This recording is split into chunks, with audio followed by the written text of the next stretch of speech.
हरे कृष्ण। नमस्कार दोस्तों, आप सभी का स्वागत है हमारे YouTube चैनल ज्ञान यज्ञ में। आज हम श्रीमद् भगवद गीता के तीसरे अध्याय के अंतिम श्लोक 41 से 43 तक को समझने वाले हैं। यह केवल कुछ श्लोक नहीं है, बल्कि पूरे अध्याय का सार है, जहां भगवान श्री कृष्ण हमें हमारे जीवन की सबसे बड़ी लड़ाई के बारे में बताते हैं। यह लड़ाई बाहर किसी से नहीं है, बल्कि हमारे अपने मन, हमारी इच्छाओं और हमारे अंदर चल रही कमजोरियों से है। हम जानते हैं कि क्या सही है, फिर भी कई बार गलत कर बैठते हैं। आखिर ऐसा क्यों होता है और इससे बाहर निकलने का रास्ता क्या है? इन्हीं सवालों का बहुत गहरा और सीधा उत्तर हमें आज के इन श्लोकों में मिलता है।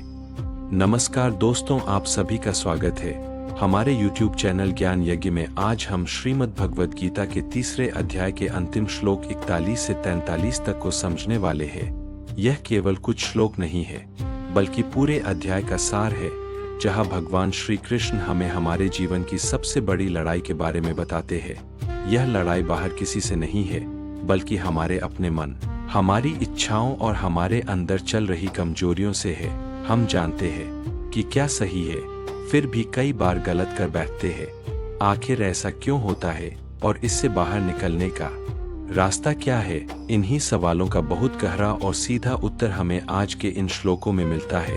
तो आइए इन अंतिम और अत्यंत महत्वपूर्ण श्लोकों को समझना शुरू करते हैं। श्लोक 41। तस्मात् त्वमिन्द्रियाण्यादौ नियमे भर्तर्षभ पापमानः प्रचिह्येनम् ज्ञान विज्ञान नाशम। हिंदी अर्थ: इसलिए हे अर्जुन, तुम पहले अपनी इंद्रियों को नियंत्रित करो और इस पाप रूपी कामना को नष्ट करो जो ज्ञान और विवेक का नाश कर देती है। आइए इस श्लोक की सैद्धांतिक व्याख्या जानते हैं। यहाँ भगवान श्री कृष्ण हमें एक बहुत प्रैक्टिकल और सीधा मार्ग दिखाते हैं। वे कहते हैं कि अगर हमें अपने जीवन में गलत प्रवृत्तियों को खत्म करना है, तो शुरुआत बाहर से नहीं, बल्कि अपनी इंद्रियों से करनी होगी। हमारी आंखें क्या देखती है, हमारे कान क्या सुनते हैं, हमारी जीभ क्या चाहती है, इन सब का सीधा असर हमारे मन पर पड़ता है। अगर इंद्रियां बिना नियंत्रण के चलती रहें तो मन भी भटकने लगता है, और जब मन भटकता है तो बुद्धि कमजोर हो जाती है। इसलिए यह श्लोक हमें सिखाता है कि आत्मनियंत्रण की शुरुआत इंद्रियों से होती है। यह आसान नहीं है, लेकिन धीरे धीरे अभ्यास से यह संभव है, और जब यह नियंत्रण आ जाता है तो जीवन में स्पष्टता और शांति दोनों आने लगते हैं। श्लोक 42। इंद्रियाणि पराण्याहुरिन्द्रियेभ्यः परं मनः मनसस्तु परा बुद्धिर्यो बुद्धेः परस्तु स। हिंदी अर्थ: इंद्रिया श्रेष्ठ है, लेकिन उनसे भी श्रेष्ठ मन है, मन से भी श्रेष्ठ बुद्धि है, और बुद्धि से भी ऊपर आत्मा है। आइए इस श्लोक की सैद्धांतिक व्याख्या जानते हैं। यह श्लोक हमें हमारे अंदर की पूरी हायरार्की समझाता है। सबसे पहले आती है इंद्रिया, जो बाहरी दुनिया से जुड़ी होती है।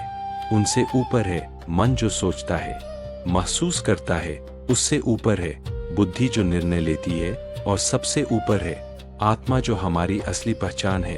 अक्सर हम अपनी इंद्रियों के अनुसार जीते हैं, जो अच्छा लगे वही करते हैं। लेकिन अगर हम केवल इंद्रियों के स्तर पर ही रुक जाए तो हम कभी ऊंचाई तक नहीं पहुंच सकते। यह श्लोक हमें सिखाता है कि हमें धीरे धीरे ऊपर उठना है, मन से बुद्धि तक और बुद्धि से आत्मा तक। यही आत्मविकास का असली रास्ता है। श्लोक 43। एवं बुद्धेः परं बुद्ध्वा संस्तभ्यात्मानमात्मना जहि शत्रु महाबाहो कामरूपं दुरास्तम। हिंदी अर्थ: इस प्रकार बुद्धि से भी परे आत्मा को जानकर अपने मन को स्थिर करो और इस कठिन शत्रु कामना को नष्ट करो। आइए इस श्लोक की सैद्धांतिक व्याख्या जानते हैं। यह पूरे अध्याय का अंतिम और बहुत पावरफुल संदेश है। भगवान कहते हैं कि असली जीत बाहर की नहीं, बल्कि अंदर की है। हमारा सबसे बड़ा शत्रु कोई और नहीं, बल्कि हमारी अपनी अनियंत्रित इच्छाएं हैं। अगर हम इन्हें समझ ले और अपने ऊपर नियंत्रण पा ले तो जीवन की सबसे बड़ी लड़ाई जीत सकते हैं। यह श्लोक हमें सिखाता है कि आत्म जागरूकता ही सबसे बड़ी शक्ति है।